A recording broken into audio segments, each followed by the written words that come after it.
So section 2, that is part B. Part B alli answer any 5 questions from the following carries 2 marks. So each question carries here is 2 marks. ಮೊದಲನೇ question ಈ ರೀತಿ ಇದೆ, answer ಇಷ್ಟೇ ಬರಿಬೇಕು. Mention any one application for BCC and one application for FCC. So ಇಲ್ಲಿ BCC ಯಾವ application, FCC ಯಾವ application. So that application ಬರಿಬೇಕು ಅಂದ್ರೆ you should know what is a material. So BCC material is iron. Iron ಎಲ್ಲಿ use ಮಾಡ್ತೀವಿ? One is for construction, heavy materials, structural application. So second one is FCC. FCC ಅಲ್ಲಿ ಯೂಸ್ ಮಾಡುವಂಥ material ಯಾವ್ದು? Example is aluminium, copper etcetera. So ಎಲ್ಲಿ use ಮಾಡ್ತೀವಿ ಇದನ್ನ? Electrical wiring, automotive parts ನಲ್ಲಿ ಯೂಸ್ ಮಾಡ್ತೀವಿ.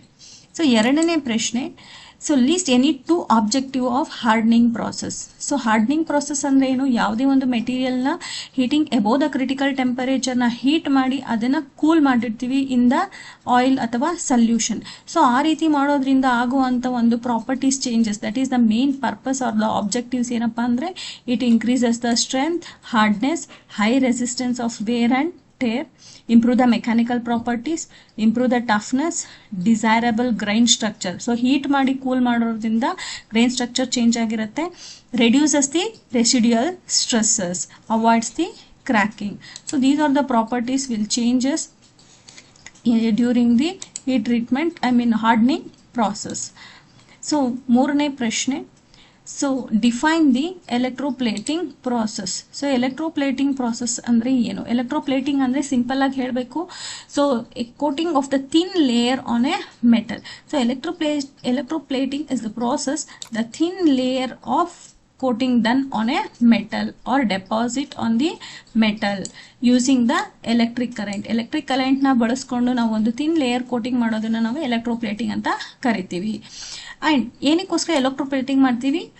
to prevent from the corrosion, improve the appearance and increases the wear resistance.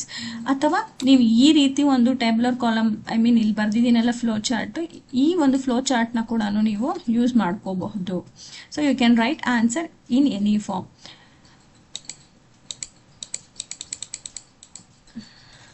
Next 4ನೇ ಪ್ರಶ್ನೆ,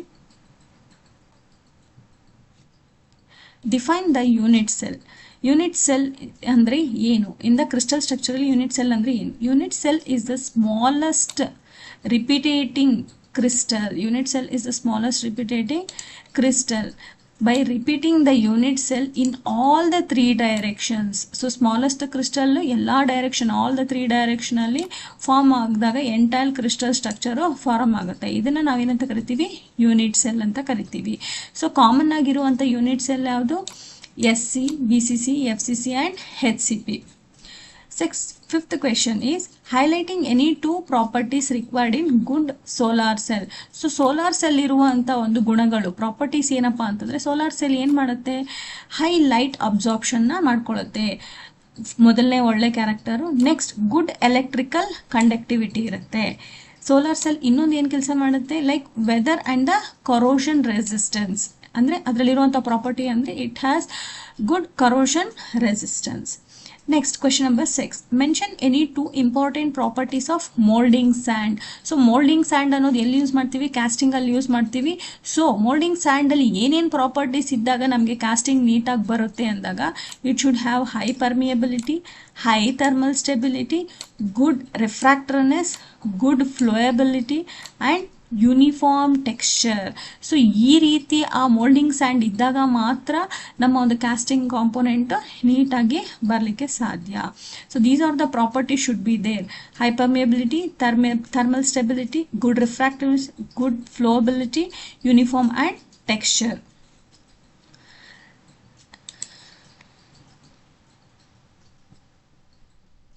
next question number 7. Question number 7. Define the extrusion of metal forming process. So metal forming process ಅಂದ್ರೆ ಏನು? extrusion ಅಂತಂದ್ರೆ ಏನು? extrusion is a metal forming process where heated billet is pushed through the die. So ಇಲ್ಲಿ ಮೆಟಲ್ನ heat ಮಾಡಿ ಒಂದು dye ಒಳಗಡೆ push ಮಾಡಿ ನಾವೇನು ಮಾಡ್ತೀವಿ, ಒಂದು ರಿಕ್ವೈರ್ಡ್ ಶೇಪ್ನ ನಾವು ತೆಗಿತೀವಿ under the high pressure. So ಹೇಗಿರುತ್ತೆ, ಇಲ್ಲಿ ಒಂದು ಡೈ ಇರುತ್ತೆ. ಸೊ ಆ ಡೈ ಒಳಗಡೆ ಒಂದು ಸ್ಯಾಂಪಲ್ನ ಹೀಟ್ ಮಾಡಿರುವಂಥ ಬಿಲ್ಲೆಟ್ನ ಹಾಕಿದಾಗ ನಿಮಗೆ ರಿಕ್ವೈರ್ಡ್ ಶೇಪ್ ಏನಿರುತ್ತೋ ಆ ಶೇಪ್ನ ನಾವು ಆಚೆ ಕಡೆಗೆ ತೆಗಿತೀವಿ. ಇದನ್ನು ನಾವೇನಂತ ಕರಿತೀವಿ, ಎಕ್ಸ್ಟ್ರೂಷನ್. ಎಕ್ಸ್ಟ್ರೂಷನಲ್ಲಿ there are 2 different types. One is direct, another one is indirect extrusion. ಎರಡರಲ್ಲಿ ಕೂಡ ಹಾಗೆ ಆಗುತ್ತೆ. ನೀವು ಡೈ ಯಾವ ಶೇಪ್ ಬೇಕಿರುತ್ತೋ ಆ ಶೇಪಲ್ಲಿ ಡೈನ ಮಾಡಿಕೊಂಡು ನೀವು ಮೆಟಲ್ ಹೀಟ್ ಮಾಡಿ ಅದರೊಳಗಡೆ ಪುಷ್ ಮಾಡಿದಾಗ ವಿತ್ ಹೈ ಪ್ರೆಷರ್ ನಿಮಗೆ ಒಂದು ರಿಕ್ವೈರ್ಡ್ ಶೇಪ್ ಬರುತ್ತೆ. So that is called extrusion of the metal process. So next question, write any 2 pressing operations. So pressing operations ಅಂತ ಕೇಳ್ತಾ ಇದ್ದಾನೆ. So 2 pressing operations ಇಲ್ಲಿ ನಾನು shearing operation, another one is bending operation, another one is forming operation. So shearing operation ಅಲ್ಲಿ shearing, blanking, punching, coining. So ಇದೆಲ್ಲ ಏನಕ್ಕೆ use ಮಾಡ್ತೀವಿ, ಬ್ಲ್ಯಾಂಕಿಂಗ್ washer ಮಾಡೋಕ್ಕೆ ಯೂಸ್ ಮಾಡ್ತೀವಿ, ಕಾಯಿನಿಂಗ್ ಮೆಡಲ್ಸ್ನ ಮಾಡೋಕ್ಕೆ ಯೂಸ್ ಮಾಡ್ತೀವಿ. Bending operations based on your construction or building components. So ಈ ಥರ ಯೂಸ್ ಮಾಡ್ತೀವಿ. Next forming operations, drawing the wire, stretch forming, roll forming, ಈ ಥರ ಬೇಸ್ಡ್ ಆನ್ ಯುವರ್ ಅಪ್ಲಿಕೇಶನ್ಸ್ಗೆ ನಾವು ಈ ಒಂದು ಆಪರೇಷನ್ಸ್ನ ನಾವು ಪ್ರೆಸ್ ಆಪರೇಷನ್ಸ್ನ ನಾವು ಯೂಸ್ ಮಾಡ್ತೀವಿ. Next is part C.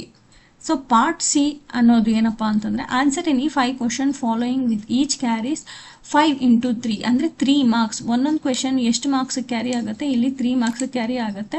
So ಇಲ್ಲಿ ಕೂಡ ಅಷ್ಟೇ, you can answer only the 5 questions. So question number 1, sketch the unit cell of FCC and label the atomic positions. So ಅವ್ರು ಕೇಳ್ತಾ ಇದ್ದಾರೆ ಸ್ಕೆಚ್. ಸೊ ನೀವು ಮೊದಲನೇದಾಗಿ ಏನಪ್ಪ ಮಾಡಬೇಕು, ಸ್ಕೆಚ್ನ ಬರಿಬೇಕು. ಸೊ ಸ್ಕೆಚ್ನ ಬರಿಬೇಕು ಅಂದರೆ ಫಸ್ಟ್ ಒಂದು ಕ್ಯೂಬ್ನ ಬರಿತೀರಾ. ಕ್ಯೂಬಲ್ಲಿ ಎಲ್ಲ ಕಾರ್ನರ್ಸ್ಗೂ ಒಂದೊಂದು ಆಟಮ್ಸ್ನ ಶೇರ್ ಮಾಡ್ತೀರಾ.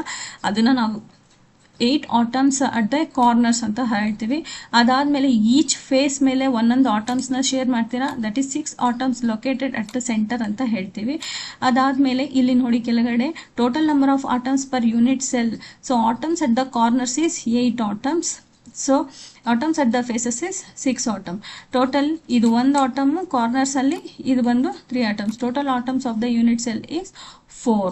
ಸೊ ಇದನ್ನು ನಾವು FCC ಅಂತ ಕರಿತೀವಿ. ಸೊ FCC ಏನಿದೆಯೋ ನೆಕ್ಸ್ಟ್ ಕ್ವೆಶನ್ ಪೇಪರ್ಸಲ್ಲಿ BCC ಮತ್ತು HCP ಬರುತ್ತೆ. ಸೊ ಎಲ್ಲದಕ್ಕೂ ಓದ್ಕೊಳ್ಳೋದ್ರಿಂದ ಈಸಿ ಆಗುತ್ತೆ.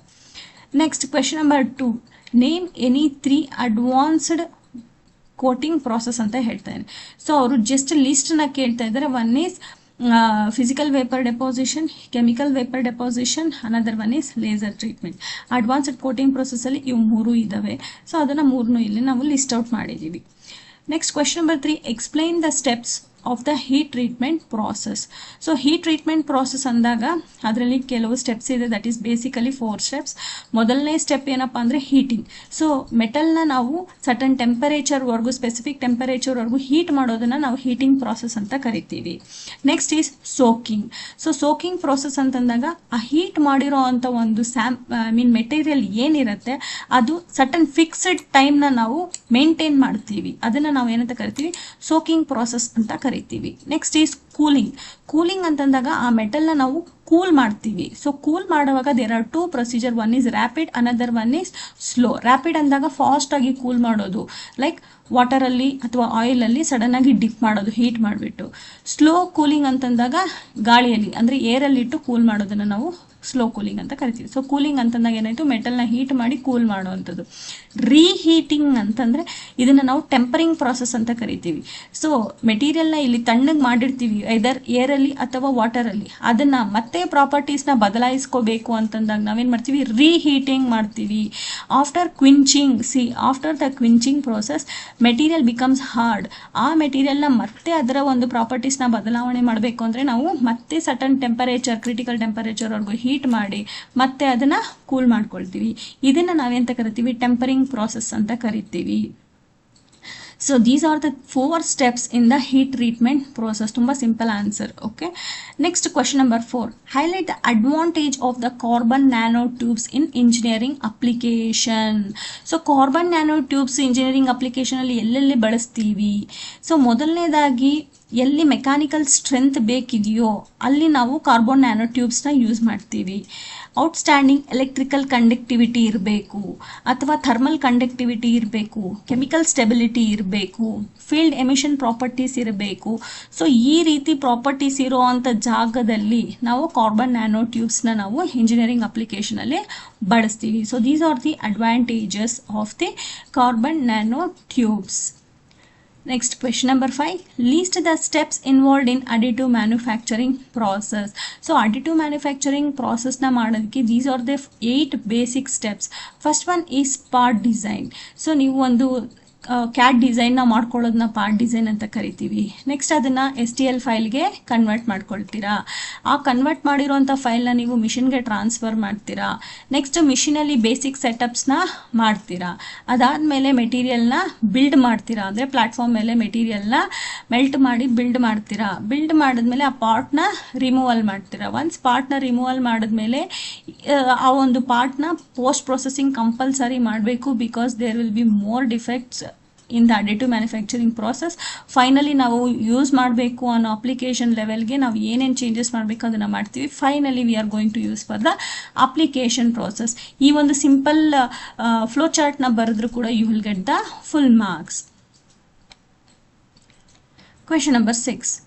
Explain the basic principle of forging process. So forging process ಅಂದರೆ ಏನು? ಫೋರ್ಜಿಂಗ್ ಪ್ರಾಸೆಸ್ ಅಂತಂದರೆ ಏನು? ಯಾವುದೇ ಒಂದು ಮೆಟೀರಿಯಲ್ನ ಸರ್ಟನ್ ಟೆಂಪರೇಚರ್ನ ಹೀಟ್ ಮಾಡಿ ನಮಗೆ ರಿಕ್ವೈರ್ಡ್ ಶೇಪ್ನ ನಾವು ತಂದುಕೊಳ್ತೀವಿ. ನೋಡಿ, ಫೋರ್ಜಿಂಗ್ ಪ್ರಾಸೆಸ್ ಅನ್ನೋದು ಏನಪ್ಪ? ಫೋರ್ಜಿಂಗ್ ಪ್ರಾಸೆಸ್ ಅನ್ನೋದು ಒಂದು ಮೆಟಲ್ ಫಾರ್ಮಿಂಗ್ ಪ್ರಾಸೆಸ್. ಎಲ್ಲಿ ಯೂಸ್ ಮಾಡ್ತೀವಿ? ಮೆಟಲ್ಸ್ ಮತ್ತು ಅಲಾಯ್ಸ್ನ ಯೂಸ್ ಮಾಡ್ತೀವಿ. ಏನಕ್ಕೆ ಯೂಸ್ ಮಾಡ್ತೀವಿ? Plastically deformed into the required shape. So ನಮ್ಗೆ ಯಾವ ಒಂದು ಶೇಪ್ ಬೇಕೋ ಆ ಶೇಪ್ನ ಮಾಡ್ಕೊಳ್ಳೋದಕ್ಕೋಸ್ಕರ ನಾವು ಫೋರ್ಜಿಂಗ್ ಪ್ರಾಸೆಸ್ನ ಯೂಸ್ ಮಾಡ್ತೀವಿ. ಹೇಗೆ ಯೂಸ್ ಮಾಡ್ತೀವಿ? With the help of compressive force. ಇಲ್ಲಿ ಫೋರ್ಜಿಂಗ್ನ ಮಾಡಬೇಕು ಅಂತಂದಾಗ ಮೆಟಲ್ನ ಇದರ್ ಹೀಟ್ ಮಾಡ್ಬೋದು ಅಥವಾ ಕೋಲ್ಡ್ ಮಾಡ್ಬೋದು. ಬಟ್ ಹೀಟ್ ಮಾಡಿ ನಾವು ಕಾಮನ್ ಆಗಿ ಯೂಸ್ ಮಾಡ್ತೀವಿ. ಯಾವುದೇ ಒಂದು ಮೆಟೀರಿಯಲ್ನ ಹೀಟ್ ಮಾಡಿ ಅದನ್ನು ನಾವು ಹ್ಯಾಮರ್ ತೊಗೊಂಡು ನಮಗೆ ಬೇಕಾಗಿರೋ ಶೇಪ್ನ ಮಾಡ್ಕೊಳ್ಳೋದನ್ನು ನಾವು ಕಾಮನ್ ಆಗಿ ಯೂಸ್ ಮಾಡ್ತೀವಿ. When metal is heated below the recrystallization temperature then it is forged. This is called cold forging. So recrystallization temperature ಅಂತಂದ್ರೆ ಒಂದು ಮೆಟೀರಿಯಲ್ಗೆ ಸರ್ಟನ್ ಟೆಂಪರೇಚರ್ ಇರುತ್ತೆ. ಕಾಮನ್ಲಿ 722 ಡಿಗ್ರಿ ಸೆಂಟಿಗ್ರೇಡ್ನ ನಾವು ರೀಕ್ರಿಸ್ಟಲೈಸೇಷನ್ ಟೆಂಪರೇಚರ್ ಅಂತ ಕರಿತೀವಿ. ಆ ಟೆಂಪರೇಚರ್ಗಿಂತ ಕೆಳಗಡೆ ಹೀಟ್ ಮಾಡಿ, ಬಿಲೋ ದ ಟೆಂಪರೇಚರ್ ರೇಂಜ್ ಕೆಳಗಡೆ ಹೀಟ್ ಮಾಡಿ ಫೋರ್ಜ್ ಮಾಡೋದನ್ನು ನಾವು ಕೋಲ್ಡ್ ಫೋರ್ಜಿಂಗ್ ಅಂತ ಕರಿತೀವಿ. ಅದೇ ಟೆಂಪರೇಚರ್ಗೆ ಎಬವ್ ಹೀಟ್ ಮಾಡಿ ನಾವು ಫೋರ್ಜ್ ಮಾಡೋದನ್ನು ನಾವು ಹಾಟ್ ಫೋರ್ಜಿಂಗ್ ಅಂತ ಕರಿತೀವಿ. ಸೊ ದಟ್ ಈ ಒಂದು ಫೋರ್ಜಿಂಗ್ ಪ್ರಾಸೆಸ್ ಪ್ರಿನ್ಸಿಪಲ್ ಏನಪ್ಪಾ ಅಂತಂದರೆ, ಸಿಂಪಲ್ ಆಗಿ you can write like this. ಒಂದು ಮೆಟಲ್ನ ಹೀಟ್ ಮಾಡ್ತೀವಿ, ಮೆಟಲ್ ಅಥವಾ ಅಲಾಯ್ನ ನಾವು ಸರ್ಟನ್ ಟೆಂಪರೇಚರ್ ಹೀಟ್ ಮಾಡ್ತೀವಿ, ಕಂಪ್ರೆಸಿವ್ ಫೋರ್ಸ್ನ ಯೂಸ್ ಮಾಡಿಕೊಂಡು ಒಂದು ಶೇಪ್ನ ತರ್ತೀವಿ. ಇದನ್ನು ನಾವು ಫೋರ್ಜಿಂಗ್ ಪ್ರಾಸೆಸ್ ಅಂತ ಕರಿತೀವಿ. ಒಂದು ಮೆಟೀರಿಯಲ್ನ ಕ್ರಿಟಿಕಲ್ ಟೆಂಪರೇಚರ್ಗೆ ಕೆಳಗಡೆನೆ ಹೀಟ್ ಮಾಡಿ ಫೋರ್ಜ್ ಮಾಡೋದನ್ನು ಕೋಲ್ಡ್ ಫೋರ್ಜಿಂಗ್, ಮೇಲ್ಗಡೆ ಅಂದರೆ ಕ್ರಿಟಿಕಲ್ ಟೆಂಪರೇಚರ್ಗಿಂತ ಎಬೋವ್ ಅಂದರೆ ಜಾಸ್ತಿ ಟೆಂಪರೇಚರ್ನ ಹೀಟ್ ಮಾಡಿಬಿಟ್ಟು ಮಾಡೋದನ್ನು ನಾವು ಹಾಟ್ ಫೋರ್ಜಿಂಗ್ ಅಂತ ಕರಿತೀವಿ ಅಂತ ಬರಿಬೋದು. So this is simple answer you can write. So next is define the shearing in the sheet metal with the 2 examples. So ಇದು ತುಂಬ ಸಿಂಪಲ್ ಕ್ವೆಶನ್ ಹೇಳಿದ್ದಾರೆ. 2 ಎಕ್ಸಾಂಪಲ್ಸ್ ಅಂದರೆ ಇದನ್ನು ಬರೆದ್ರೂ ಆಯಿತು, ನಾನಿಲ್ಲಿ ಎಕ್ಸ್ಪ್ಲನೇಷನ್ ಕೂಡ ಕೊಟ್ಟಿದ್ದೀನಿ. ಶೇರಿಂಗ್ ಆಪರೇಷನ್ ಅಂದರೆ ಏನು? Shearing operation is a sheet metal cutting process. So shearing operation ಅದು ಒಂದು sheet metal cutting process where the metal is separated by applying the shearing force using the punch or die without the chip formation. So shearing of the metal ಅಂದರೆ sheet ಮೆಟಲ್ನ ನಾವು ಏನು ಮಾಡ್ತೀವಿ? Sharing ಫೋರ್ಸ್ನ use ಮಾಡಿ ನಮಗೆ ಬೇಕಾಗಿರುವಂಥ ಶೇಪ್ಸ್ನ ನಾವು use ಮಾಡ್ತೀವಿ. ಬೇಸ್ಡ್ ಆನ್ ದ ಶೇಪ್ ಬೇಕು ಅಂತಂದಾಗ ನಾವು ಪಂಚು ಅಥವಾ ಡೈನ ಪಂಚು ಮತ್ತು ಡೈನ ಯೂಸ್ ಮಾಡಿಕೊಂಡು ನಮಗೆ ರಿಕ್ವೈರ್ಡ್ ಶೇಪ್ನ ನಾವು ಮಾಡ್ಕೊಳ್ತೀವಿ. So there are different operation in the shearing operation like blanking, bending, ಆ ಥರ ತುಂಬಾ ಇದ್ದಾವೆ. ಅದರಲ್ಲಿ ನಾವು ಬ್ಲ್ಯಾಂಕಿಂಗ್ ಮತ್ತು ಬೆಂಡಿಂಗ್ನ ತೊಗೊಂಡಿದ್ದೀವಿ. First one is blanking. So that you can see here the picture of the blanking. So picture of the blanking ನ ನೋಡ್ತೀರಾ. So this is the holder and this is your sheet metal and this is your die. ಇಲ್ಲಿ ನಾವು punch ಮಾಡೋದಕ್ಕೆ ನಾವು ಒಂದು ಇದು punch ಮಾಡ್ತೀವಿ. So ಪಂಚ್ಗೆ ನಾವು ಶಿಯರಿಂಗ್ ಫೋರ್ಸ್ನ ಕೊಟ್ಟಾಗ sheet metal is placed on the die. ಇದಕ್ಕೆ ಫೋರ್ಸ್ ಅಂದರೆ ಪಂಚ್ ಫೋರ್ಸ್ ಕೊಟ್ಟಾಗ ಏನಾಗಿರುತ್ತೆ, the required part will move downwards and it calls as blank. ಅಂದರೆ ರಿಕ್ವೈರ್ಡ್ ಪಾರ್ಟ್ ಅಂತಂದಾಗ ಏನಾಯಿತು, ಇಲ್ಲಿ ಒಂದು ಹೋಲ್ ಥರ ಬೀಳುತ್ತೆ. ಆ ಹೋಲ್ ಏನಾಗುತ್ತೆ, ಈ ಡೈ ಒಳಗಡೆಗೆ ಪಾಸ್ ಆದಾಗ ಆ ಹೋಲ್ ಕಟ್ಟಾಗಿ ಆ ಡೈ ಒಳಗಡೆ ಬೀಳುತ್ತೆ. So that remains your blank comes out from the waste. So ಇಲ್ಲಿರೋ ಅಂಥ ಪೀಸಲ್ಲಿ ನಮಗೆ ಬೇಕಾಗಿರೋ ಶೇಪ್ನ ಬಂದಿರುತ್ತೆ. ಸೊ ಇದನ್ನು ನಾವೇಂತ ಕರಿತೀವಿ, ಬ್ಲ್ಯಾಂಕಿಂಗ್ ಪ್ರಾಸೆಸ್ ಅಂತ ಕರಿತೀವಿ. ಫಾರ್ ಎಕ್ಸಾಂಪಲ್ ವಾಷರ್ ಮಾಡೋಕ್ಕೆ ಯೂಸ್ ಮಾಡಿ. Consider this is A circular ring. ಆ ರಿಂಗ್ ಒಳಗಡೆ ಒಂದು ಹೋಲ್ ಹಾಕಬೇಕು ಅಂತಂದಾಗ ಬ್ಲ್ಯಾಂಕಿಂಗ್ ಪ್ರಾಸೆಸ್ಸಲ್ಲಿ ಹಾಕಿದಾಗ ಏನಾಗುತ್ತೆ, ನಿಮಗೆ ವಾಷರ್ ಶೇಪು ಫಾರ್ಮ್ ಆಗುತ್ತೆ. Next is bending. You can see here bending. So bending ಅಂತಂದಾಗ ಏನಾಯಿತು, ಸಿಮಿಲರ್ಲಿ ಡೈ ಏನಿರುತ್ತೆ, so this is your die. ಇಲ್ಲಿ ವಿ ಡೈ ಏನಿದೆ, ವಿ ಡೈ ಇಟ್ಕೊಂಡಿದ್ದೀವಿ. ಸೊ ವಿ ಡೈ ಮೇಲೆ ಶೀಟ್ ಮೆಟಲ್ನ ಇಟ್ಟಿದ್ದೀವಿ. ಇಲ್ಲಿ ವಿ ಶೇಪ್ದೆ ಪಂಚ್ನ ಯೂಸ್ ಮಾಡಿದ್ದೀವಿ. ನಿಮ್ಗೆ ಯಾವ ಡೈ ಬೇಕೋ ಅದೇ ಶೇಪ್ದೆ ಪಂಚ್ ಬೇಕಾಗಿರುತ್ತೆ. ಇಲ್ಲಿ ಶೀಟ್ ಮೆಟಲ್ನ ಇದ್ರ ಮೇಲೆ ಪ್ಲೇಸ್ ಮಾಡಿದ್ದೀವಿ. ಪಂಚ್ಗೆ ಶಿಯರ್ ಫೋರ್ಸ್ನ ಕೊಟ್ಟಾಗ ಏನಾಗುತ್ತೆ, ಶೀಟ್ ಮೆಟಲ್ಲು ವಿ ಶೇಪ್ ಒಳಗಡೆಗೆ ಬೆಂಡ್ ಆಗುತ್ತೆ. ಸೊ ಬೆಂಡ್ ಮಾಡೋದ್ರಿಂದ ಏನಾಗುತ್ತೆ, here we are going to use the tensile stress. So ಇಲ್ಲಿ ಒಳಗಡೆ ಟೆನ್ಸೈಲ್ ಸ್ಟ್ರೆಸ್ ಕ್ರಿಯೇಟ್ ಆಗುತ್ತೆ, ಕಂಪ್ರೆಸಿವ್ ಫೋರ್ಸ್ನ ನಾವು ಯೂಸ್ ಮಾಡ್ತೀವಿ. ಸೊ ಇದನ್ನು ನಾವೇನಂತ ಕರಿತೀವಿ, ಬೆಂಡಿಂಗ್ ಪ್ರಾಸೆಸ್ ಅಂತ ಕರಿತೀವಿ. Next question is explain the up milling and down milling operation. So up milling down milling ಆಪರೇಷನ್ಸ್ಗೆ ನಾನು ಇಲ್ಲಿ ಪಿಕ್ಚರ್ನ ಕೊಟ್ಟಿದ್ದೀನಿ. ಸೊ ದಟ್ ಈ ಒಂದು ಪಿಕ್ಚರ್ ನೀವು ಕರೆಕ್ಟಾಗಿ ಬರೆದಿದ್ದೀರಾ ಅಂತಂದರೆ ನಿಮಗೆ ಫುಲ್ ಕಾನ್ಸೆಪ್ಟ್ ಗೊತ್ತಾಗುತ್ತೆ. So this is the work piece and this is the cutter moving direction. So cutter ಏನಾಗ್ತಾ ಇದೆ, ಮೂವಿಂಗ್ ಡೈರೆಕ್ಷನ್ ಫಾರ್ವರ್ಡ್ ಇದ್ದಾಗ ಏನಾಗಿರುತ್ತೆ, ಫೀಡು ಬ್ಯಾಕ್ವರ್ಡ್ ಬರ್ತಾ ಇದೆ. ಅದನ್ನು ನಾವು ಅಪ್ ಮಿಲ್ಲಿಂಗ್ ಪ್ರಾಸೆಸ್ ಅಂತ ಕರಿತೀವಿ.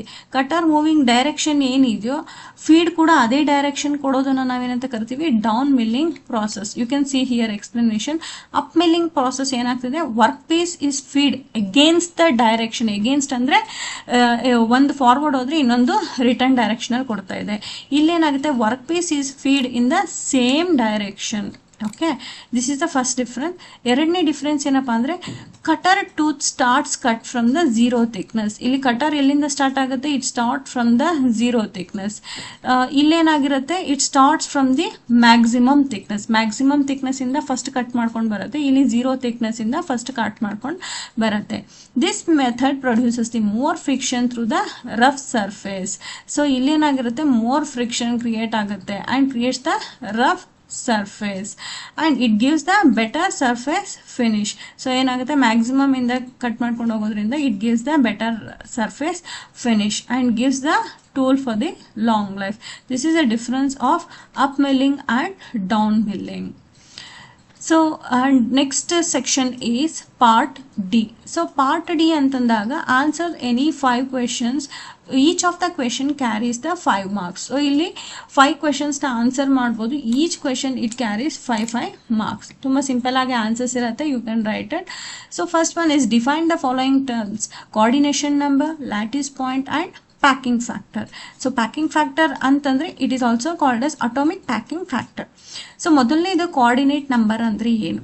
C, coordinate number is nothing but total number of the nearest neighbouring atoms, ions or the molecules surrounding to the center atom in the crystal lattice.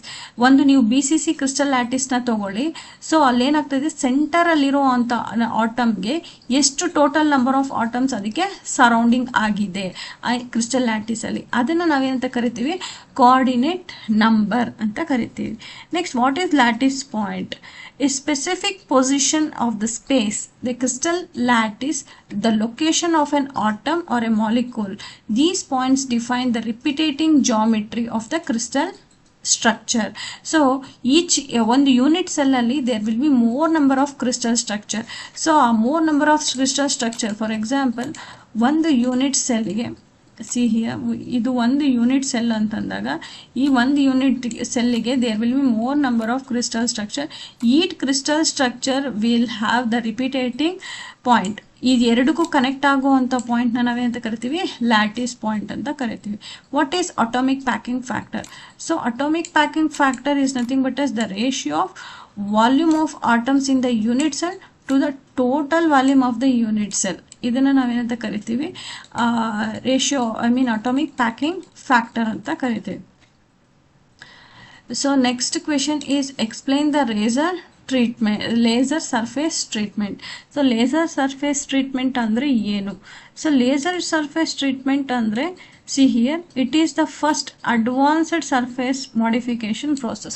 This is an advanced technology which is used in the surface modification. So ಇಲ್ಲಿ ಏನಪ್ಪ use ಮಾಡ್ತಾರೆ, high energy laser ಬೀಮ್ನ use ಮಾಡ್ತಾರೆ. ಏನಕ್ಕೋಸ್ಕರ use ಮಾಡ್ತಾರೆ? To treat on the surface of the material. So surface ಇಲ್ಲಿ ನೋಡಿ, laser ಅಂತಂದಾಗ ಹೈ ಲೇಸರ್ ಯೂಸ್ ಮಾಡ್ತೀವಿ. ಏನಕ್ಕೋಸ್ಕರ ಯೂಸ್ ಮಾಡ್ತೀವಿ? ಸರ್ಫೇಸ್ನ ಟ್ರೀಟ್ಮೆಂಟ್ ಮಾಡೋದಕ್ಕೆ ಯೂಸ್ ಮಾಡ್ತೀವಿ. ಸರ್ಫೇಸ್ ಯಾವುದ್ರದ್ದು? ಮೆಟೀರಿಯಲ್ದು. ಸೊ ಇಲ್ಲೇನಾಗುತ್ತೆ, the laser beam rapidly heats the surface. So ಇಲ್ಲಿ ಒಂದು ಮೆಟಲ್ ಇರುತ್ತೆ, ಆ ಲೇಸರ್ ಬೀಮ್ನ ಹಿಂಗೆ ಕೊಟ್ಟಾಗ ಏನಾಗುತ್ತೆ, ಸರ್ಫೇಸ್ ರ್ಯಾಪಿಡ್ ಅಂದರೆ ಫಾಸ್ಟಾಗಿ ಹೀಟ್ ಆಗುತ್ತೆ at A high temperature. So heat ಮಾಡಿದಾಗ ಏನಾಗಿರುತ್ತೆ, ಇಲ್ಲಿರುವಂಥ ಮೆಟೀರಿಯಲ್ಲು ತುಂಬ ಹಾರ್ಡ್ ಆಗಿಬಿಡುತ್ತೆ. ಹಾರ್ಡ್ ಆಗಿದೆ ಅಂತಂದಾಗ ಅದೇನಾಗಿರುತ್ತೆ, ಗುಡ್ ವೇರ್ ರೆಸಿಸ್ಟೆನ್ಸ್ ಆಗುತ್ತೆ. And it will not affect on the base metal. So base metal ಏನಿದೆಯೋ ಅದೇನೂ ಅಫೆಕ್ಟ್ ಆಗೋದಿಲ್ಲ, but it improves the properties like hardness ಜಾಸ್ತಿ ಆಗುತ್ತೆ, wear resistance, fatigue strength, corrosion resistance ಜಾಸ್ತಿ ಆಗುತ್ತೆ ಲೇಸರ್ ಒಂದು ಮೆಟಲ್ನ ಹೀಟ್ ಮಾಡೋದ್ರಿಂದ. ಯಾವ ಅಪ್ಲಿಕೇಶನ್ಗೆ ಯೂಸ್ ಮಾಡ್ತೀವಿ ಇದನ್ನು? ಗೇರ್ಸ್ಗೆ, ಶಾಫ್ಟ್ಗೆ, ಡೈಗೆ, ಕಟ್ಟಿಂಗ್ ಟೂಲ್ಸ್ಗೆ, ಇಂಜಿನ್ ಕಾಂಪೋನೆಂಟ್ಸ್ಗೆ, ಮೆಷಿನ್ ಪಾರ್ಟ್ಸ್ ಮಾಡೋದಕ್ಕೆ ನಾವು ಈ ಒಂದು ಅಪ್ಲಿಕೇಶನ್ಸ್ನ ನಾವು ಯೂಸ್ ಮಾಡ್ತೀವಿ. So this is called laser surface treatment.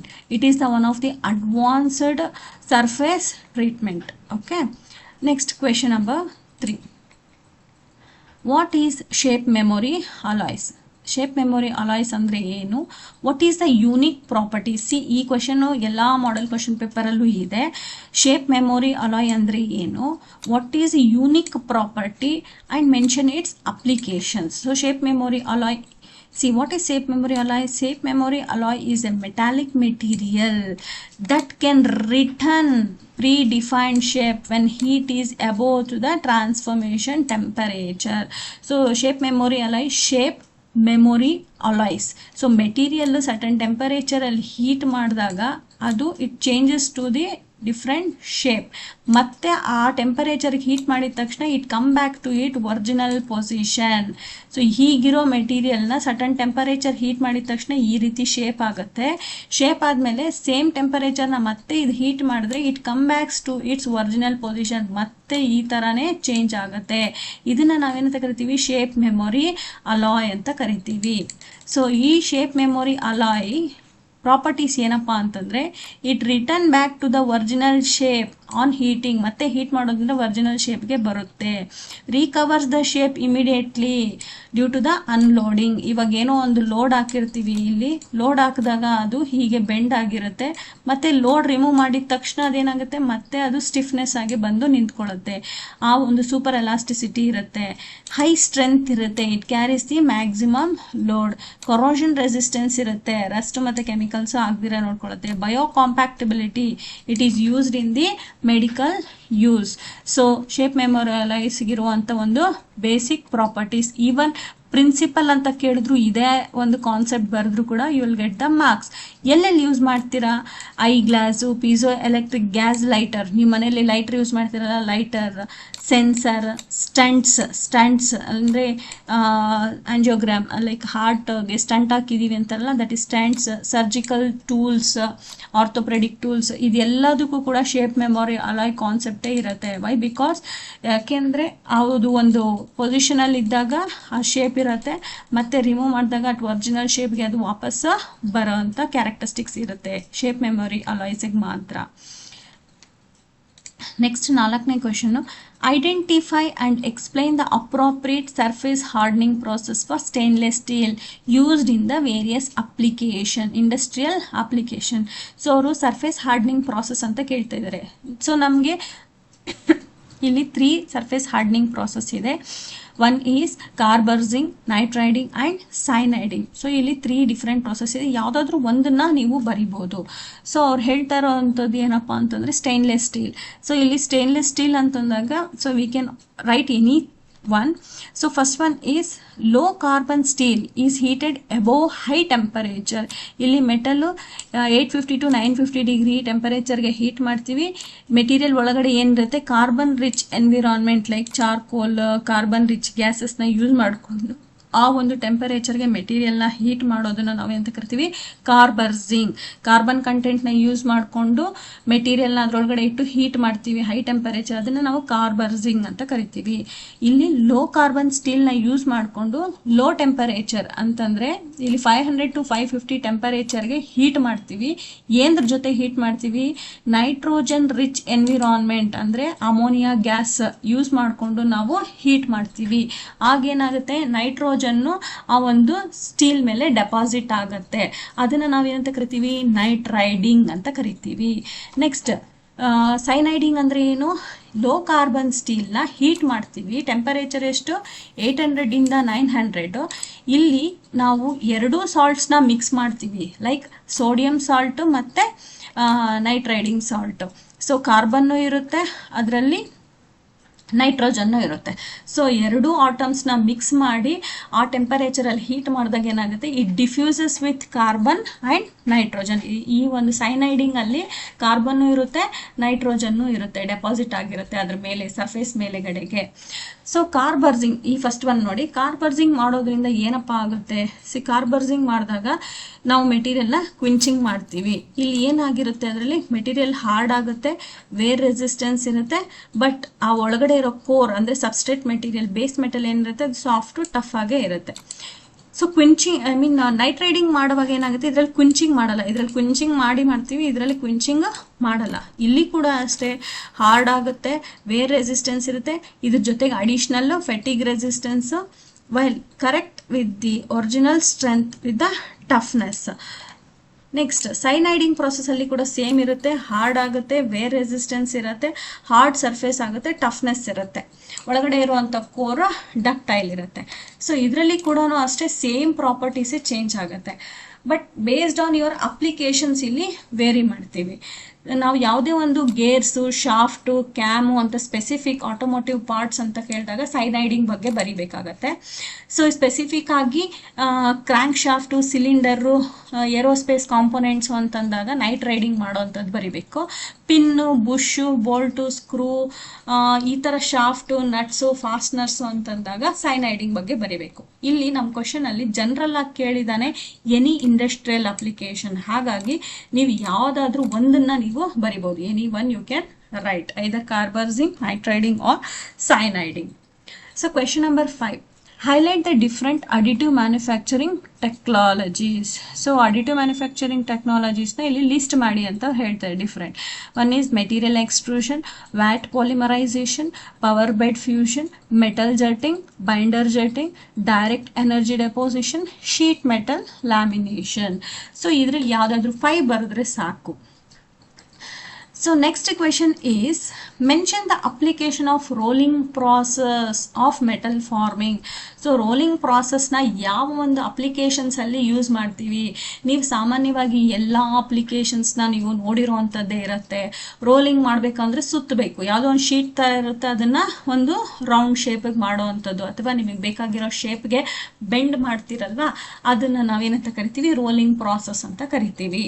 Okay, so ಎಲ್ಲೆಲ್ಲಿ ಮಾಡ್ತೀರಾ, ಸ್ಟೀಲ್ ಪ್ಲೇಟ್ಸ್ ಮಾಡೋದ್ರ ಯೂಸ್ ಮಾಡ್ತೀರಾ, sheets, strips, okay, sheets cut ಮಾಡ್ಕೊಳ್ತೀರಲ್ಲ ವೆಲ್ಡಿಂಗ್ ಮಾಡೋಕ್ಕೆ, ಗೇಟ್ ಅಥವಾ ಕಾಂಪೌಂಡ್ ಇದೇನು ಒಳಗಡೆ ಇಂಟೀರಿಯರ್ ಮಾಡೋದಕ್ಕೆ, round rods, bars, wires, railway tracks, ಅಲ್ಲಿ ಐ ಬೀಮ್ಸ್ ಇರುತ್ತಲ್ಲ ಟ್ರ್ಯಾಕ್ಸ್ ಮೇಲೆ ಅದು, ಮತ್ತು pipes, tubes, automobile body sheets, tin plates, aluminium foils, ship building, bridge construction, aerospace, electrical industries, ಎಷ್ಟು ಮೆಟೀರಿಯಲ್ಸ್ ನೀವು ಡೈಲಿ ಮನೆ ಹತ್ರನೇ ನೀವು ಎಷ್ಟೊಂದು ರೋಲಿಂಗ್ ಪ್ರಾಸೆಸ್ನ ನೀವು ನೋಡಿರ್ತೀರ. ನೀವು ಗೇಟ್ಗೆ ಆಗ್ಬೋದು, ಇಲ್ಲ ಮನೆ ಸುತ್ತೂರ ಕನ್ಸ್ಟ್ರಕ್ಷನ್ ಮಾಡಿರೋಂಥ ಬೀಮ್ಸ್ಗೆ ಆಗ್ಬೋದು, ಮನೆ ಒಳಗಡೆ ಐ ಬೀಮ್ಸ್ ಹಾಕಿರ್ತೀರ ಅದಕ್ಕಾಗ್ಬೋದು, ಆ್ಯಂಗಲ್ಸ್ ಹಾಕಿರ್ತೀರ ಎಷ್ಟೊಂದು ವೆಲ್ಡ್ ಮಾಡಿರೋ ಜಾಗದಲ್ಲಿ, ಅಥವಾ ಬಾರ್ಸ್ನ use ಮಾಡಿರ್ತೀರ, pipes, ಟ್ಯೂಬ್ಸ್ನ use ಮಾಡಿರ್ತೀರ.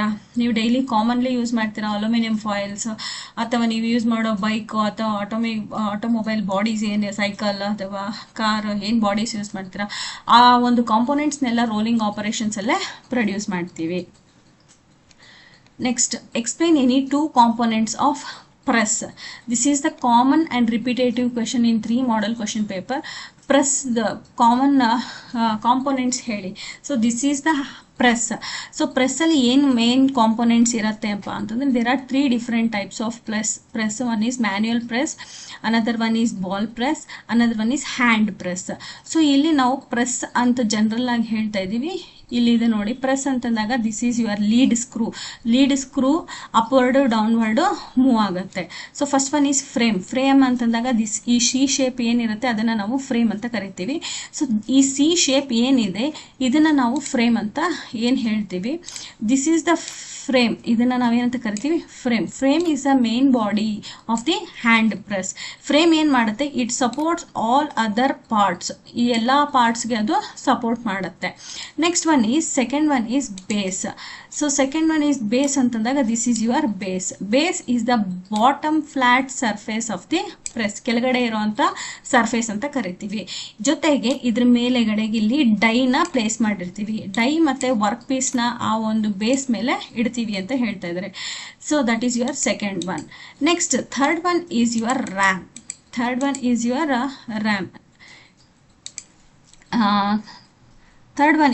This is your RAM. So ram ಏನ್ ಮಾಡುತ್ತಪ್ಪ ಅಂದ್ರೆ ರ್ಯಾಮು ಅಪ್ವರ್ಡ್ ಮೂವ್ ಆಗುತ್ತೆ, ಅದೇ ತರ ರ್ಯಾಮು ಡೌನ್ವರ್ಡ್ ಮೂವ್ ಆಗುತ್ತೆ. ಸೊ ಅಪ್ವರ್ಡ್ ಡೌನ್ವರ್ಡ್ ಮೂವ್ ಆದಾಗ ಏನಾಗಿರುತ್ತೆ, ಇಲ್ಲಿರುವಂತ ಒಂದು ಪಂಚ್ ಅಥವಾ ಡೈ ಇಲ್ಲಿ ವರ್ಕ್ ಪೀಸ್ ಇಟ್ಟಿದ ತಕ್ಷಣ ಏನಾಗಿರುತ್ತೆ ಆ ಒಂದು ಶೇಪ್ ಅದ್ರ ಮೇಲೆ ಬೀಳುತ್ತೆ. ಸೊ ರ್ಯಾಮ್ ಏನ್ ಮಾಡುತ್ತೆ, it moves upwards or it moves downwards. Next fourth one is your screw. So ಸ್ಕ್ರೂನ ನಾವೇನಂತ ಕರಿತೀವಿ, ಲೀಡ್ ಸ್ಕ್ರೂ ಅಂತ ಕರಿತೀವಿ. ಇಲ್ಲಿದೆ ನೋಡಿ ಸ್ಕ್ರೂ. ಈ ಸ್ಕ್ರೂ ಏನ್ ಮಾಡುತ್ತೆ, it moves manually. So screw ಏನಕ್ಕೆ ಮಾಡುತ್ತೆ, ಅಪ್ವರ್ಡ್ ಡೌನ್ವರ್ಡ್ ಮೂವ್ ಮಾಡ್ಬೇಕಂದ್ರೆ ಈ ಲೀಡ್ ಸ್ಕ್ರೂ ಮುಖಾಂತರನೇ it moves upward and the downward motion. Next fifth one is your hand lever. ಏನಕ್ಕೆ ಯೂಸ್ ಮಾಡ್ತೀವಿ, hand lever will gives the support manually to open this lead screw with the forward and backward direction. ಈ ಒಂದು lead screw rotate ಆಗೋದಕ್ಕೆ ಮತ್ತೆ upward downward move ಆಗೋದಕ್ಕೆ hand liver help ಆಗುತ್ತೆ. Next is fly wheel. So fly wheel ಅನ್ನೋದು ಕೂಡ ಈ ತರ ಸರ್ಕ್ಯುಲರ್ ಶೇಪ್ ಅಲ್ಲಿ ಇರುತ್ತೆ. ಸೊ ಆ ಫ್ಲೈ ವೀಲ್ ಕೂಡ ಅಷ್ಟೇ ಹ್ಯಾಂಡಲ್ ತರಾನೇ ಯೂಸ್ ಮಾಡ್ತೀರಿ for the smooth operation where increases the force by the storing ಎನರ್ಜಿನ ಸ್ಟೋರ್ ಮಾಡೋದಕ್ಕೋಸ್ಕರ ನಾವಲ್ಲಿ ಫ್ಲೈ ವೀಲ್ನ ನಾವಲ್ಲಿ ಯೂಸ್ ಮಾಡ್ತೀವಿ. And next one is your die ಅನ್ನೋದು ಎಲ್ಲಿಟ್ಟಿರ್ತೀವಿ, ಇಲ್ಲಿರುತ್ತೆ ಡೈ. ಓಕೆ, ಸೊ ಡೈ ಅನ್ನೋದು the shape which is required. So die is placed the lower fixed on the base. Die ಎಲ್ಲಿರುತ್ತೆ, ಬೇಸ್ ಮೇಲೆ ಇರುತ್ತೆ. ಆ ಡೈ ಮೇಲೆ ನಾವೇನ್ ಮಾಡ್ತೀವಿ, ವರ್ಕ್ ಪೀಸ್ ನ ಇಟ್ಟಿರ್ತೀವಿ which gives the required shape. punch is the upper tool which is connected to the ram ಹಿಡ್ಕೊಂಡಿದೆ. ಸೊ ಏನ್ ಮಾಡುತ್ತೆ, it press on the work piece to form the die on the operation. ಈ ಒಂದು work piece ಮೇಲೆ ಬಿಟ್ಟಾಗ ಏನಾಗಿರುತ್ತೆ, ಇಲ್ಲಿ dye ಏನಿರುತ್ತೋ ಆ ಒಂದು ಡೈನ ಅದ್ರ ಮೇಲೆ ಬೀಳೋದಕ್ಕೆ ಹೆಲ್ಪ್ ಮಾಡುತ್ತೆ ಪಂಚ್. ಓಕೆನಾ, so these R the parts. ಇಲ್ಲಿ ನಾನು ಏನ್ ಬರ್ದಿದ್ದೀನಿ ಇದರಲ್ಲಿ ಎನಿ 5ನ ನೀವು ಕರೆಕ್ಟಾಗಿ ನೀವು ಪ್ರಾಕ್ಟೀಸ್ ಮಾಡ್ಕೊಳ್ಳಿ, so that it will be easy to score.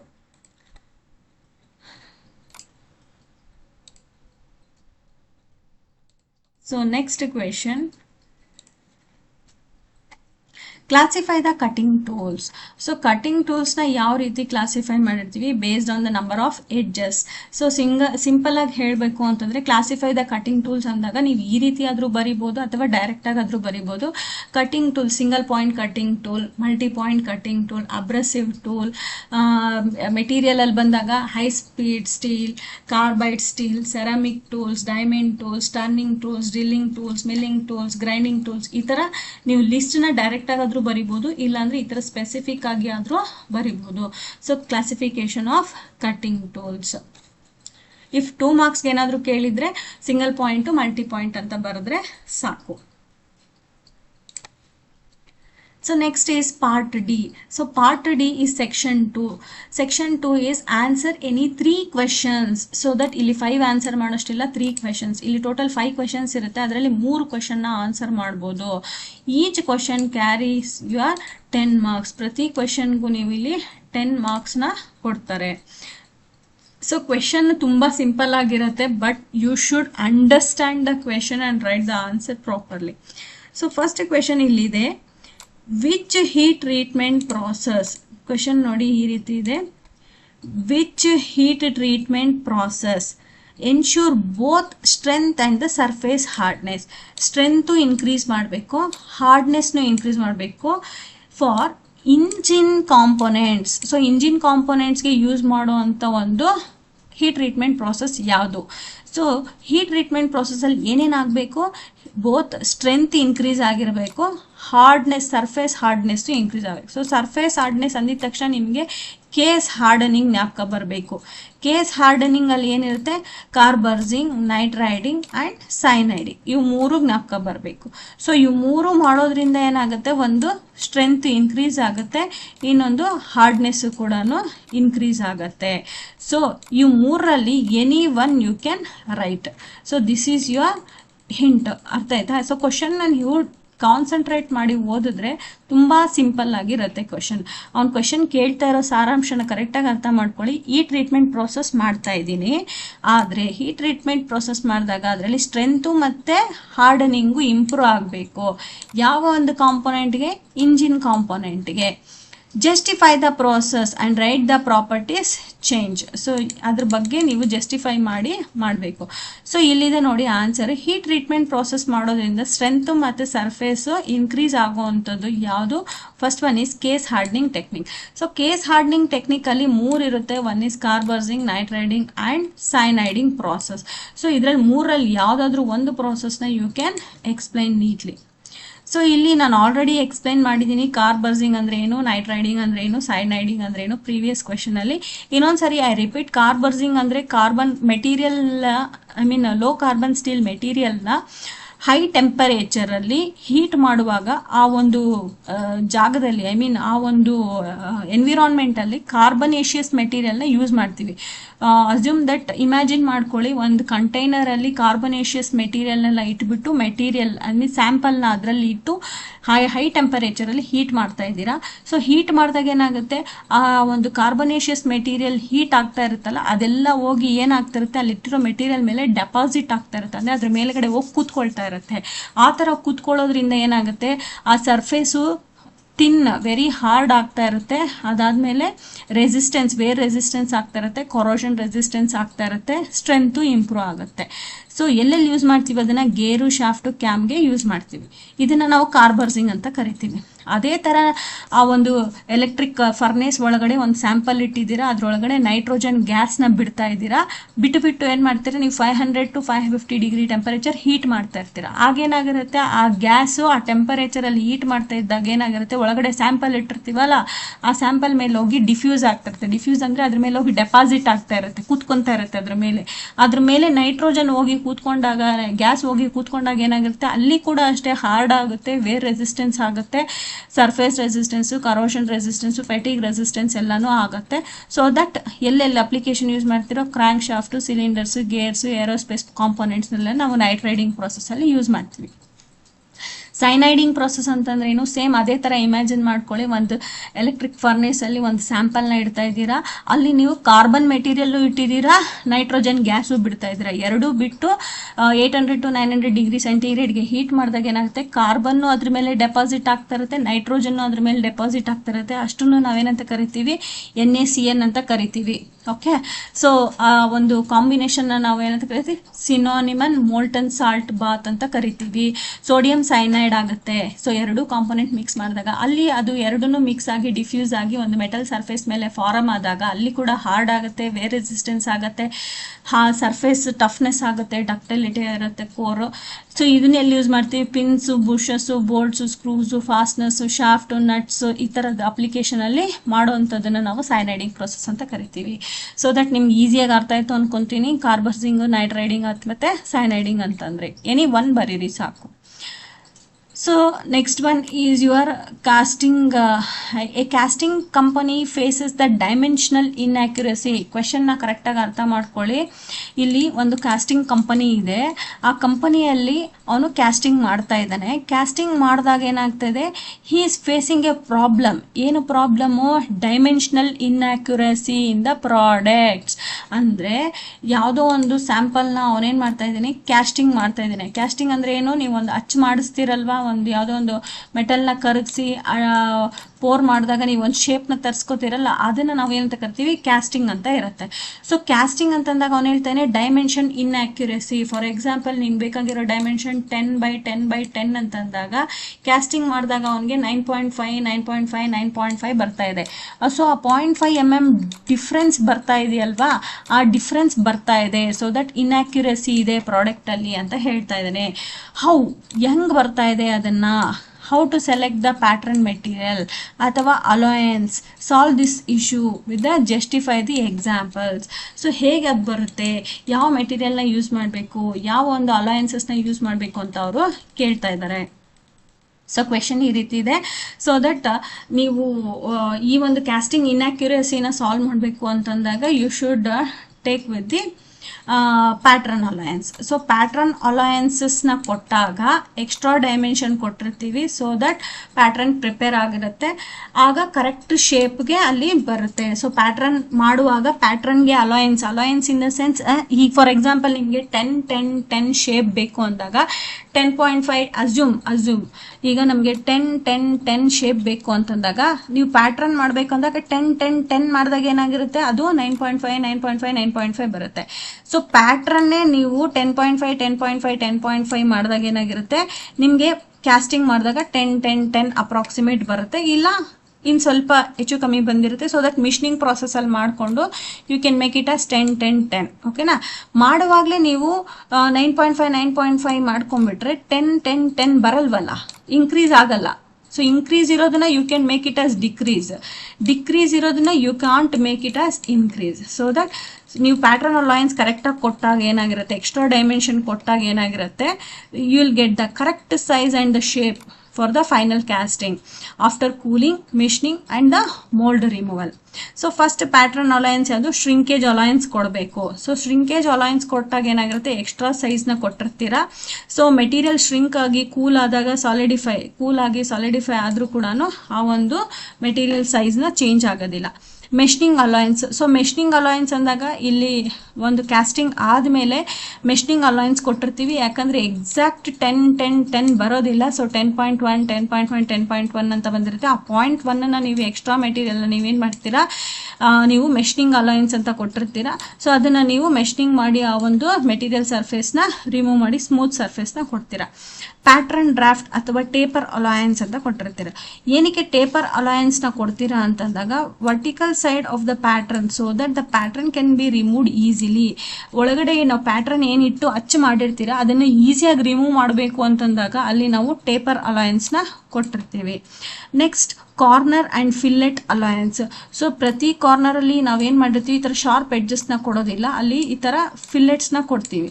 So ಫಿಲ್ಲೆಟ್ಸ್ನ ಕೊಡೋದ್ರಿಂದ ಏನಾಗಿರುತ್ತೆ, easily you can remove the patterns. ಓಕೆನಾ? ಕಾರ್ನರು ಫಿಲ್ಲೆಟ್ಸ್ ಕೊಡೋದ್ರಿಂದ ರೌಂಡ್ ಶೇಪ್ ಇರುತ್ತೆ, the sharp edges, so that pattern while providing the fillet curves. So sharp edges ಕೊಟ್ಟಾಗ ಏನಾಗಿರುತ್ತೆ, ಅಲ್ಲಿ ಈಸಿಯಾಗಿ ಲಿಫ್ಟ್ ಮಾಡೋಕ್ಕಾಗೋದಿಲ್ಲ. ಸೊ ರೌಂಡ್ ಎಡ್ಜಸ್ ಕೊಟ್ಟಾಗ ಏನಾಗಿರುತ್ತೆ, easily you can lift it. Next shake allowance. So while removing the pattern remove ಮಾಡಿದಾಗ ಏನಾಗಿರುತ್ತೆ, ಮೋಲ್ಡಿಂದ ರಿಮೂವ್ ಮಾಡುವಾಗ ಮೋಲ್ಡ್ ರ್ಯಾಪ್ಸ್ ಅಥವಾ shake the pattern slightly to loosen from the sand. ಅಂದರೆ ನಾವು ಪ್ಯಾಟ್ರನ್ ಇಟ್ಟಿರ್ತೀವಿ, ಇಲ್ಲಿ ಸುತ್ತಲೂ ಸ್ಯಾಂಡ್ ಇರುತ್ತೆ.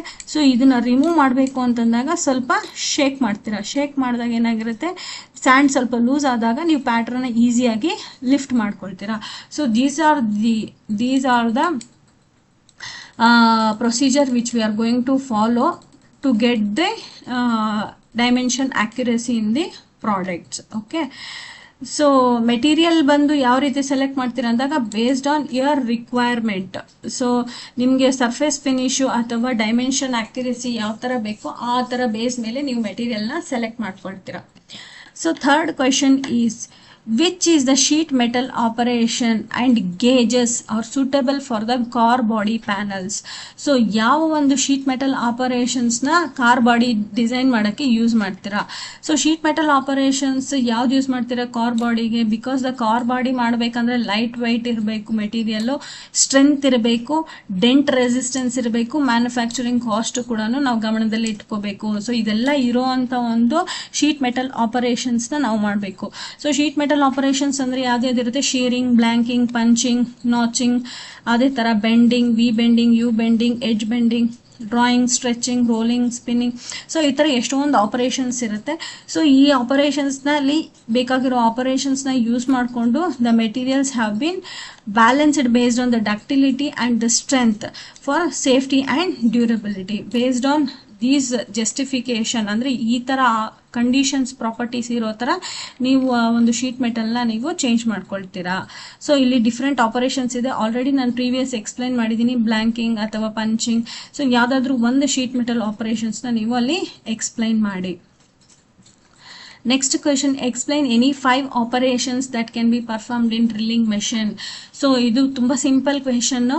ಸೊ ಡ್ರಿಲ್ಲಿಂಗ್ ಮಿಷಿನಲ್ಲಿ ಯಾವುದಾದ್ರೂ 5 operations ಬಗ್ಗೆ ನೀವು ಬರಿಬೇಕು, ಅದ್ರ ಒಂದು ಬಗ್ಗೆ ನೀವು ನೀಟ್ ಸ್ಕೆಚ್ನ ಬರಿಬೇಕು ಅಂತ ಹೇಳಿದ್ದಾರೆ.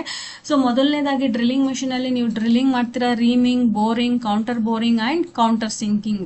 ಓಕೆನಾ? ಸೊ ಮೊದಲನೇದು ಡ್ರಿಲ್ಲಿಂಗ್ ಅಂದರೆ ಏನಕ್ಕೆ ಯೂಸ್ ಮಾಡ್ತೀರಾ? ಒಂದು ಹೋಲ್, ಸರ್ಕ್ಯುಲರ್ ಹೋಲ್ನ ಹಾಕೋದಕ್ಕೆ ಯೂಸ್ ಮಾಡ್ತೀರಾ ಒಂದು ಸಾಲಿಡ್ ವರ್ಕ್ ಪೀಸಲ್ಲಿ. ಸೊ ಇಲ್ಲೇನಾಗುತ್ತೆ? ಡ್ರಿಲ್ ಬಿಟ್ಟು rotates vertically downward into the material. So basic operation of the drilling machine. Reaming ಅಂತಂದಾಗ ಏನಾಗುತ್ತೆ? ಆಲ್ರೆಡಿ ಹೋಲ್ ಹಾಕಿರ್ತೀವಿ, ಅಲ್ಲಿ ಒಂದು ಸೈಜ್ ಫಿನಿಶ್ ಕೊಡ್ತೀರಾ. ಅಂದರೆ ಜಸ್ಟ್ ಒಂದು ಟೈಮು ನೀವು ಹೋಲ್ ಹಾಕಿದ್ಮೇಲೆ ಆ ಒಂದು ಸರ್ಫೇಸ್ ಫಿನಿಶ್ ಏನಿರುತ್ತೆ ಅದು ನೀಟಾಗಿ ಬರಬೇಕು ಅನ್ನೋದಕ್ಕೋಸ್ಕರ, ಫಿನಿಶಿಂಗ್ಗೋಸ್ಕರ ನಾವೇನು ಮಾಡ್ತೀವಿ? ರೀಮಿಂಗ್ ಮಾಡ್ತೀವಿ.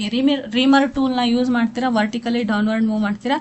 ಏನು ಕೊಡುತ್ತೆ ಅಂದಾಗ ಸರ್ಫೇಸ್ ಫಿನಿಶ್, ಡೈಮೆನ್ಷನ್ ಆಕ್ಯುರಸಿ ಕೊಡುತ್ತೆ. Next is boring. ಬೋರಿಂಗ್ ಅಂತಂದಾಗ ಏನಾಗುತ್ತೆ? ಆಲ್ರೆಡಿ ಹೋಲ್ ಇರುತ್ತೆ, ಅದನ್ನ ಮತ್ತೊಂದಷ್ಟು ಹೋಲ್ನ ದೊಡ್ಡದು ಮಾಡ್ತೀರಾ. ಅಂದರೆ ಎಕ್ಸಿಸ್ಟಿಂಗ್ ಹೋಲ್ನ ನೀವು ಎನ್ಲಾರ್ಜ್ ಮಾಡ್ತೀರಾ, ಅದಕ್ಕೆ ನಾವು ಬೋರಿಂಗ್ ಅಂತ ಕರಿತೀವಿ. ಇದು ಸಿಂಗಲ್ ಪಾಯಿಂಟ್ ಕಟ್ಟಿಂಗ್ ಟೂಲ್ನ ಯೂಸ್ ಮಾಡ್ತೀವಿ. ಏನಕ್ಕೆ ಯೂಸ್ ಮಾಡ್ತೀವಿ? For the high precision required roundness, ಆಕ್ಯುರಸಿಗೋಸ್ಕರ ಯೂಸ್ ಮಾಡ್ತೀವಿ. Next is counter boring. See this is called counter boring. Counter boring ಏನು ಮಾಡುತ್ತೆ ಅಂದರೆ ಆಲ್ರೆಡಿ ಹೋಲ್ ಹಾಕಿರೋ ಅಂತ ಡ್ರಿಲ್ಡ್ ಹೋಲ್ ಎಡ್ಜಸ್ ಎನ್ಲಾರ್ಜ್ ಮಾಡುತ್ತೆ. Counter boring is enlarge. ಇದು ಹೋಲ್ ಹಾಕಿರ್ತೀವಿ, ಈ ಸರ್ಫೇಸ್ನ ಎನ್ಲಾರ್ಜ್ ಮಾಡೋದಕ್ಕೆ ಅಂದರೆ ದೊಡ್ಡದು ಮಾಡಬೇಕು, ಇಲ್ಲಿ ಒಂದು ಸ್ಕ್ರೂನೋ ನಟ್ನೋ ಫಿಟ್ ಮಾಡಬೇಕಂದ್ರೆ ಇಲ್ಲಿ ಸ್ವಲ್ಪ ಅಗಲ ಮಾಡಿರಬೇಕು ಅಂತ ಇರುತ್ತೆ. ಆ ಎನ್ಲಾರ್ಜ್ ಮಾಡೋವಂಥ ಜಾಗನ ನಾವು ಕೌಂಟರ್ ಬೋರಿಂಗ್ ಅಂತ ಕರಿತೀವಿ. ಈ ಒಂದು ಕೌಂಟರ್ ಸಿಂಕ್ ಅಂದಾಗ ಈ ವಿ ಶೇಪಲ್ಲಿ ಏನಾದರೂ ಹಾಕಬೇಕಾಗಿರುತ್ತೆ, ಒಂದು ಸ್ಕ್ರೂ ನಟ್ಟೋ ಶೇಪು, ಆಗ ಕೋನಿಕಲ್ ಶೇಪ್ನ ಹಾಕಿ ನೀವು ಸೈಜ್ನ ಇನ್ಕ್ರೀಸ್ ಮಾಡಿರ್ತೀರಾ. So that is called as counter sink. ಇಲ್ಲಿ ಏನಕ್ಕೆ ಯೂಸ್ ಮಾಡ್ತೀವಿ? ಕೌಂಟರ್ ಸಿಂಕ್ ಸ್ಕ್ರೂಗಳನ್ನ ಹಾಕೋದಕ್ಕೋಸ್ಕರ ಯೂಸ್ ಮಾಡ್ತೀವಿ. ಸೊ ಅಪಿಯರೆನ್ಸ್ ಆ್ಯಂಡ್ ಸೇಫ್ಟಿ ಪರ್ಪಸ್ನ ನಾವು ಇದನ್ನ ಯೂಸ್ ಮಾಡ್ತೀವಿ, ಅಥವಾ ಅಸೆಂಬ್ಲಿ ಪರ್ಪಸ್ನ ನಾವು ಯೂಸ್ ಮಾಡ್ತೀವಿ. So this is the sketch for the drilling operation, reaming operation, and this is your boring. This is counter boring and this is your counter sinking. And last question of this model 1 question paper is, a component requires an external thread. A component required external thread ಅಂದರೆ ಒಂದು component ಮೇಲೆ ಥ್ರೆಡಿಂಗ್ಸ್ ಬೇಕು. ಅಂದರೆ this is your component, ಇದ್ರ ಮೇಲೆ ಈ ರೀತಿ ಥ್ರೆಡಿಂಗ್ಸ್ ಬೇಕು ಅಂತ ಹೇಳ್ತಾ ಇದ್ದಾನೆ. ಓಕೆನಾ? ಈ ರೀತಿ ಥ್ರೆಡಿಂಗ್ಸ್ ಮಾಡಬೇಕು ಅಂತ ಹೇಳ್ತಾ ಇದ್ದಾನೆ on the steel rod.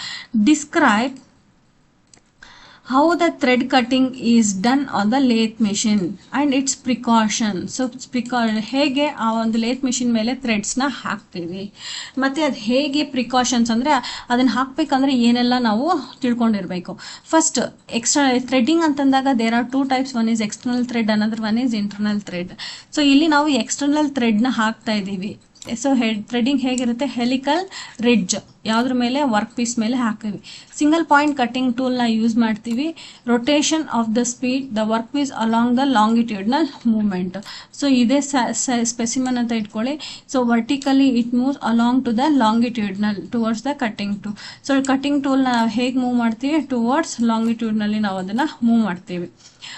Driven by the lead screw move ಆದಂಗೆಲ್ಲ ನಾವೇನು ಮಾಡ್ತೀವಿ? ಟೂಲ್ನ ಮೂವ್ ಮಾಡ್ತೀವಿ. ಸೊ ಪ್ರೊಸೀಜರ್ ಏನಪ್ಪ ಅಂದರೆ, ಫಸ್ಟ್ ಸ್ಯಾಂಪಲ್ನ ಚಕ್ಕಿಗೆ ಮೌಂಟ್ ಮಾಡ್ತೀರಾ, ಆಪೋಸಿಟ್ ಡೈರೆಕ್ಷನ್ ಟೇಲ್ ಸ್ಟಾಕಲ್ಲಿ ಅದನ್ನು ನಾವು ಹೋಲ್ಡ್ ಮಾಡ್ತೀರಾ. ನೆಕ್ಸ್ಟ್ ಥ್ರೆಡಿಂಗ್ ಟೂಲ್ನ ನಾವೇನು ಮಾಡ್ತೀವಿ, ಥ್ರೆಡಿಂಗ್ ಟೂಲ್ HSS ಟೂಲ್ನ ನಾವೇನು ಮಾಡ್ತೀವಿ, ಪರ್ಪೆಂಡಿಕ್ಯುಲರ್ ಟು ದ ವರ್ಕ್ ಪೀಸ್ನ ನಾವು ಅದನ್ನು ಪ್ಲೇಸ್ ಮಾಡ್ತೀವಿ. Next setup the gears according to the load speed. So gear ಬಾಕ್ಸಲ್ಲಿ ನಾವು ಥ್ರೆಡಿಂಗ್ ಮಾಡಬೇಕಂದ್ರೆ ಸ್ಪೀಡ್ನ ನಾವು ರೆಡ್ಯೂಸ್ ಮಾಡಬೇಕಾಗತ್ತೆ. Use the cutting oil or lubricant for the smooth finish. ಈ ಥ್ರೆಡಿಂಗ್ ಮಾಡ್ತಾ ಇದೀವಿ ಅಂದರೆ ಎಕ್ಸ್ಟರ್ನಲ್ಲಿ ನಾವು ಕಟಿಂಗ್ ಆಯಿಲ್ ಅಥವಾ ಲುಬ್ರಿಕೇಶನ್ಸ್ನ ಯೂಸ್ ಮಾಡೋದ್ರಿಂದ ಏನಾಗುತ್ತೆ, ಥ್ರೆಡ್ಸ್ದು ಸರ್ಫೇಸ್ ಫಿನಿಶ್ ಬರುತ್ತೆ. Measure the threading using the thread pitch gauge or the micrometer. So ನಾವು ಮಾಡ್ತಾ ಇರೋವಂಥ ಥ್ರೆಡ್ದು ಶೇಪ್ ಅಥವಾ ಸೈಜ್ ಏನಾದರೂ ಮೆಷರ್ ಮಾಡಬೇಕು ಅಂತಂದಾಗ you should use the thread pitch gauge. So precautions ಏನೇನು ತಗೋಬೇಕಪ್ಪ ಅಂದರೆ, ಫಸ್ಟ್ ನಾವು ಯಾವುದೇ ಒಂದು ಮಿಷಿನಲ್ಲಿ ವರ್ಕ್ ಮಾಡ್ತಾ ಇದ್ದೀವಿ ಅಂದರೆ ಅದ್ರದ್ದು ಸೇಫ್ಟಿ ಪ್ರಿಕಾಷನ್ಸ್ನ ನೀವು ಮುಂಚೆನೇ ತಿಳ್ಕೊಂಡಿರಬೇಕು. ಮೊದಲನೇದು half engaged nut correctly, so that engage half nut correctly. So engage ಮಾಡಿ ಇರೋವಂಥ ಒಂದು ಕಾಂಪೋನೆಂಟ್ ಏನಿರುತ್ತೆ ಅದು ಕರೆಕ್ಟಾಗಿ ಎಂಗೇಜ್ ಆಗಿದೆಯಾ ಇಲ್ಲ ಡಿಸೆಂಗೇಜ್ ಆಗಿದೆಯಾ ಅಂತ ನೋಡ್ಕೋಬೇಕು. Do not disengage at the high speed. So speed ಜಾಸ್ತಿ ಇದ್ದಾಗ ನೀವು ಅದನ್ನು ಸಡನ್ನಾಗಿ ಡಿಸೆಂಗೇಜ್ ಅಂದರೆ ತೆಗೆದು ಬಿಡಬೇಡಿ. Next safety first for the wear the safety gloves. First safety ಗ್ಲೌಸ್ನ ಯೂಸ್ ಮಾಡ್ಕೋಬೇಕು. ಅದಾದಮೇಲೆ ಮಿಷಿನ್ ಆಪ್ರೇಟ್ ಮಾಡೋ ಕಂಡೀಷನ್ಸ್ನ ಗೊತ್ತಿರಬೇಕು. Never measure while moving. For example thread pitch run ಆಗ್ತಾ ಇರುವಾಗ ನೀವು ಅದರ ಒಂದು ಡೈಮೆನ್ಷನ್ನ ಮೆಷರ್ ಮಾಡಬೇಡಿ. ಮತ್ತು ಟೂಲ್ ಶಾರ್ಪ್ನೆಸ್ನ ನೀವು ಪ್ರಿವೆಂಟ್ ಮಾಡಿ, ಟೂಲ್ ಶಾರ್ಪ್ನೆಸ್ ಟಿಪ್ ಏನಾದರೂ ಟಚ್ ಮಾಡಿದ್ರೆ ಅದು ಟೇರ್ ಆಗಿಬಿಡುತ್ತೆ. ಸೊ ದಟ್ ಮೆಟೀರಿಯಲ್ ಒಂದು ರಫ್ ಸರ್ಫೇಸ್ ಫಿನಿಶ್ ಬರುತ್ತೆ. Manage the chips and clean avoids the injury. So ಅಲ್ಲಿ ಟೇಪರ್ ಟರ್ನಿಂಗ್ ಏನು ಥ್ರೆಡ್ ಕಟಿಂಗ್ ಮಾಡುವಾಗ ಅಲ್ಲಿ ಬೀಳೋ ಅಂಥ ಚಿಪ್ಸ್ನ ನೀವು ನೀಟಾಗಿ ಮೇಂಟೆನೆನ್ಸ್ ಮ್ಯಾನೇಜ್ ಮಾಡಬೇಕು. ಇಲ್ಲ ಅಂತಂದಾಗ ಏನಾಗುತ್ತೆ, it will affect you in the form of injury. So that these are the precaution and these are the procedure to cut on the lathe. So ಇಲ್ಲಿರೋ ಆನ್ಸರ್ ತುಂಬ ಸಿಂಪಲ್ ಆಗಿದೆ, not in the higher version. ಬೇಸಿಕ್ಕಾಗಿ ಇಷ್ಟು knowledge ಗೊತ್ತಿತ್ತು ಅಂದರೆ you can clear the subject. So all the best. So this is your first model question paper with the explanation, so that hope everyone understood the concept of this model question paper and answers. So answers na hege baribeku, ಎಷ್ಟು ಬರಿಬೇಕು ಅನ್ನೋದು ನಿಮಗೆ ಅರ್ಥ ಆಗಿದೆ. ನೀವು ಕನ್ನಡದಲ್ಲಿ ಸ್ವಲ್ಪ ಬರಿಬೋದು, ಇಂಗ್ಲೀಷಲ್ಲಿ ಸ್ವಲ್ಪ ಬರಿಬೋದು. ಸೊ ಕಂಬೈನ್ ಮಾಡಿಕೊಂಡು ನೀವು ಆನ್ಸರ್ಸ್ನ ಬರಿಬೋದು. ಬೇಸಿಕ್ ಕಾನ್ಸೆಪ್ಟ್ಸ್ನ ನೀವು ತಿಳ್ಕೋಬೇಕಷ್ಟೇ. Thank you so much.